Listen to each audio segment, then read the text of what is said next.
वृंदावन या बरसाना जाओ तो सोच समझ के जाना। पागलों की धरती है, दीवानों की धरती है, प्रेमियों की धरती है। दुनिया में दूसरी ऐसी कोई जगह नहीं। और यह प्रेम एक तरफा नहीं है। जितना प्रेम आप राधा रानी से और ठाकुर से करते हो, उतना ही प्यार वो आपसे करते हैं। और इस प्रेम का जवाब आपको मिल जाता है वहां जाकर के। ऐसा ही एक प्रसंग आपको सुनाने जा रहा हूं। अद्भुत प्रसंग है, आंखें बंद करके सुनिएगा, बड़ा आनंद आएगा। हरे कृष्ण दोस्तों, मैं हूं अनुज शर्मा। एक लड़की थी रमा, ठाकुर जी की अनन्य भक्त, राधा रानी की अनन्य भक्त। विवाह हुआ ऐसे परिवार में जो पूरा परिवार ठाकुर जी का भक्त, राधा रानी के भक्त। बड़ा अच्छा परिवार मिला, सुखमय जीवन मिला, जीवन में बहुत खुशियां थी। बस एक तकलीफ थी। बहुत साल बीत गए विवाह को, लेकिन संतान नहीं हुई। एक बार मोहल्ले की औरतें बरसाना जा रही थी, राधा अष्टमी आने वाली थी, 8 दिन का टूर था। तो रमा की सास ने कहा कि बेटा, तू भी राधा रानी से मिला, तू भी बाके बिहारी से मिला। राधा रानी किसी को खाली हाथ वापस नहीं भेजती है, चली जा मिलने। तो रमा ने कहा कि ठीक है मां। अगले दिन सुबह की ट्रेन थी। रात्रि में रमा को पैर में चोट लग गई। चोट थोड़ी गहरी थी। तो सास ने कहा कि बेटा तू रहने दे, क्योंकि बरसाना जाएगी, बरसाना बहुत सीढ़ियां चढ़नी पड़ेंगी, तब राधा रानी का महल आएगा। तू विश्राम कर ले, तुझे दिक्कत हो जाएगी। रमा ने कहा नहीं मां, मैं तो कई दिन से ये सोच रही हूं कि वहां राधा रानी से ऐसे मिलूंगी, ऐसे बातें करूंगी। अब तो मुझे बरसाना जाना है, अब तो राधा रानी से मिलकर आना है, मुझे जाने दो मां। तो सासू मां ने कहा कि ठीक है, जब तेरी जिद ऐसी है, तेरा प्रेम ऐसा है और तेरे अंदर से भाव आ रहा है वहां जाने का, तो जरूर जा। तो रमा सब सहेलियों के साथ, मोहल्ले की सब औरतों के साथ बरसाना पहुंची। बरसाना पहुंची तो सब सहेलियां सीढ़ियां चढ़ने लगी। रमा थोड़ा धीरे चल रही थी, पैर में चोट लगी थी, काफी सीढ़ियां चढ़ चुकी थी, पैर में दर्द हो रहा था। राधे राधे बोल रही थी, बार बार राधा रानी को याद कर रही थी, बड़े दिल से याद कर रही थी, बचपन से अनन्य भक्त थी। तो एक छोटी सी लड़की आई। रमा राधे राधे कर करके एक एक सीढ़ी चढ़ रही थी। छोटी सी लड़की ने आके कहा कि मैया, अटारी तक मैं छोड़ देती हूं। रमा ने कहा नहीं बेटा, मैं चली जाऊंगी। तो लड़की ने कहा नहीं मैया, मैं छोड़ दूंगी, चलो आओ, जिद नहीं करते, आपके पैर में चोट लगी। और लड़की के साथ रमा ऊपर जाने लगी। लड़की रमा को सहारा दे रही थी। तो रमा ने पूछा नाम क्या है तुम्हारा? तो लड़की ने कहा कि यहां सब मुझे लाडो बोलते हैं। बोली अच्छा है भी तू लाडो, बड़ी प्यारी है। तो रमा उस लड़की के साथ ऊपर गई अटारी तक। जब अटारी पर पहुंच गई तो छोटी लड़की ने कहा कि लो मैया, आ गई अटारी। तो रमा ने उसका धन्यवाद किया। धन्यवाद किया तो लड़की ने बोला कि मैया देखो, मैं तुम्हें ऊपर ले आई हूं, तुम मेरे लिए क्या लाई हो ये बताओ।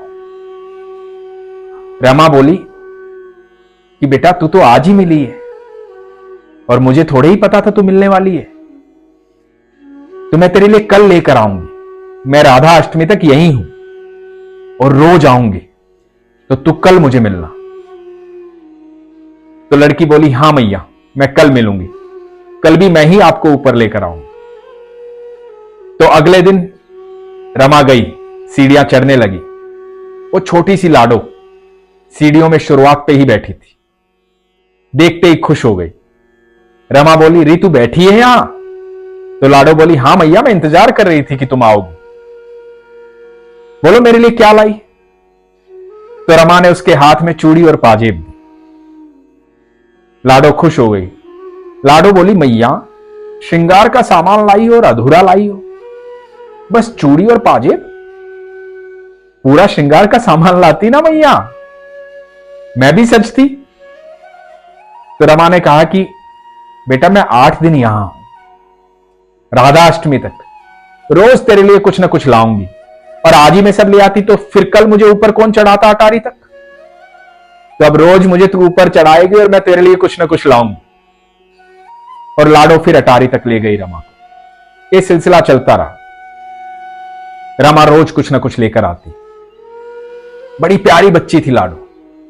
रमा को बड़ा प्यार आता था उस पर। चोली, घाघरा, चुनरी सब लेकर आई।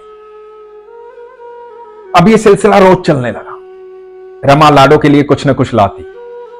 करते करते 6 दिन बीत गए। छठा दिन था। लाडो इंतजार में थी रमा को अटारी पर ले जाने के लिए। आज लाडो के साथ एक बच्चा भी था। सुंदर सा सांवला सा बच्चा, मोटी मोटी आंखों वाला, प्यारा सा बच्चा। रमा ने देखा, लाडो से पूछा कि लाडो ये कौन है? तो लाडो ने बताया कि मेरा सखा है, ये मेरे साथ रहता है। आज मेरे लिए क्या लाई हो मैया? और रमा ने आज का लाया हुआ सामान भी लाडो को दिया। लाडो बोली, मैया मेरे सखा के लिए भी कल कुछ लाना, ये मेरे साथ ही रहता है। तो रमा ने कहा कि ठीक है, मैं लेकर आऊंगी, पर तू एक बात तो बता, मैं रोज तेरे लिए कुछ ना कुछ लाती हूं पर तू पहनती तो नहीं है, कब पहनेगी? तो लाडो ने कहा कि अरे मैया, राधा अष्टमी आने वाली है, उस दिन पहनूंगी ना, तू क्यों चिंता करती है? तेरा ही लाया हुआ सब कुछ पहनूंगी। कल मेरे सखा के लिए भी जरूर कुछ लेकर आना। अगले दिन रमा आई। सुबह उस बच्चे के लिए पोशाक लेकर आई, कान्हा जी की, मोर पंख लेकर आई, मुकुट लेकर आई, धोती कुर्ता लेकर आई, बांसुरी लेकर आई, और दोनों बच्चों के साथ फिर अटारी पर गई। अगला दिन था 8वां दिन। 7 के 7 दिन वो बच्ची, वो लाडो रमा को अटारी तक पहुंचाती रही, नीचे उतारती रही। 8वां दिन आए, दिन था राधा अष्टमी का। रमा आई। रमा ने देखा कि सीढ़ियों में ना लाडो है ना वो बच्चा है। रमा उन्हें ढूंढते ढूंढते आराम आराम से ऊपर पहुंची। लाडो को ढूंढ रही थी कि आज तो लाडो आई ही नहीं। पैर में भी थोड़ा आराम पहले से हो गया था। जब ऊपर पहुंची, मंदिर के अंदर राधा रानी के महल में बार बार देख रही थी, लाडो नहीं आई। कह रही थी राधा अष्टमी पर तैयार होगी, वो पहनेगी जो रमा ने दिया है। ना वो बच्चा दिखाई दिया, ना लाडो दिखाई दी। मन में ख्याल चल रहा था कि सब ठीक तो है ना, बच्चे कहां गए? भीड़ बहुत थी। अब इतनी भीड़ में बच्चा कहां मिलता? उसे लगा कि पता नहीं, आज तो मिलनी ही चाहिए। कल तो सुबह मैं यहां से चली जाऊंगी, आज तो मिलनी ही चाहिए। पर लाडो कहां मिलती? भीड़ बहुत थी। इधर मंदिर में जब पर्दा हटा, राधा रानी को देखा, कान्हा जी को देखा, रमा देखती ही रह गई। रमा इसलिए देखती रह गई कि राधा रानी ने जो पोशाक पहनी थी, कान्हा जी ने जो पोशाक पहनी थी, ये वही थी जो रमा ने दी थी।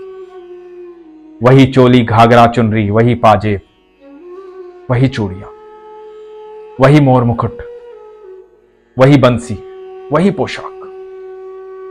स्तब्ध हो गई रमा। ये कैसे हुआ? ये कैसे हो सकता है? कैसे संभव है? सामने राधा रानी खड़ी है, मुस्कुरा रही है। कान्हा जी खड़े हैं, मुस्कुरा रहे हैं। जोर जोर से जय जयकार हो रही है, राधे राधे राधे राधे राधे राधे राधे राधे। इस राधे राधे की जय जयकार में अश्रु बह रहे हैं रमा की आंखों से। कुछ समझ में नहीं आ रहा है, निशब्द है, स्तब्ध है, बस देखती जा रही है। कुछ मन में नहीं आ रहा है, वहीं खड़ी रह गई। भोग का समय आया, सब भक्त जा रहे थे, रमा अकेली खड़ी थी। भागकर गोस्वामी जी के पास गई, बोली कि आज पोशाक सेवा किसने की है गोस्वामी जी?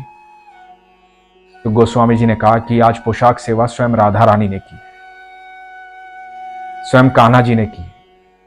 हमने जब सुबह द्वार खोले तो ये पोशाक यहां पर रखी हुई थी, तो आज हमें नहीं पता कि ये पोशाक कहां से आई। ये यहां रखी हुई थी तो हमें लगा कि राधा रानी की मर्जी यही है।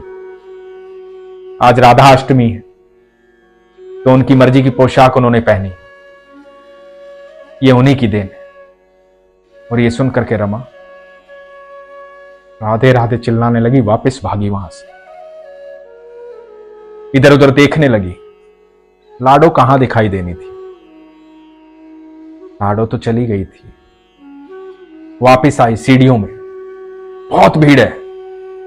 रमा पागलों की तरह चिल्ला रही है, राधे राधे, लाडो लाडो। लेकिन लाडो कहां मिलनी थी, ये एक दिन की बात नहीं थी। रमा की सब सहेलियों ने समझाया, वापस ले जाने लगी, रमा वहां से नहीं हिली। घर वाले मनाने आए, रमा फिर भी नहीं हिली। वही अटारी, वही सीढ़ियां, बस लाडो लाडो लाडो लाडो। 30 साल बीत गए। 30 साल पागलों की तरह चिल्लाती रही रमा, मेरी लाडो, मेरी राधा आई थी, मेरी लाडो आई थी मुझसे मिलने। 7 दिन तक ऊपर अटारी तक लेकर गई है मुझे। मैंने दी थी ये पोशाक जो पहनी है, मुझसे मांगी थी उसने। सबको बोलती फिरती, लोग तो पागल कहते थे, दीवाना कहते थे। ऐसे प्रेमी बहुत हैं वृंदावन में, ऐसे दीवाने बहुत हैं, ऐसे पागल बहुत हैं, बेहद प्यार करने वाले, जिसको एक बार कृष्ण मिल जाते हैं, एक बार ठाकुर मिल जाते हैं, एक बार राधा रानी मिल जाती है, वो कभी बरसाना और वृंदावन छोड़ता नहीं, वो वहीं का होकर रह जाता है। रमा वहीं की होकर रह गई। बताते हैं कि 30 साल के बाद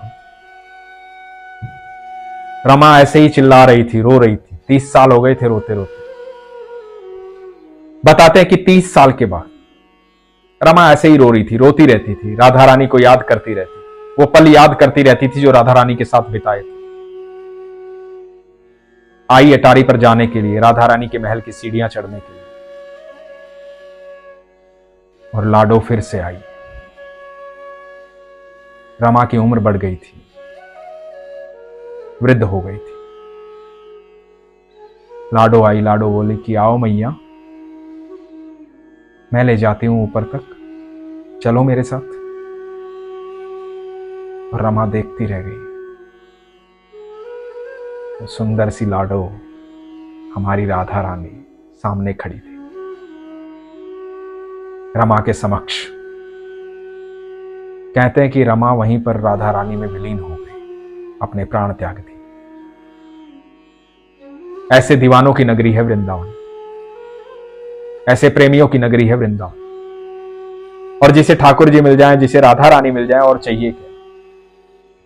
सब कुछ तो वही है, वही सर्वेश्वर है, वही सब कुछ है। तो जब भी वृंदावन जाओ, बरसाना जाओ, तो सोच समझ के जाना, प्यार हो जाएगा। अपने विश्वास को मजबूत रखना, और ये प्रेम उन्हीं को होता है जिनके पास विश्वास होता है। इसलिए हमेशा कहता हूं, अपने विश्वास को मजबूत रखो, अपना ख्याल रखो। हरे कृष्ण।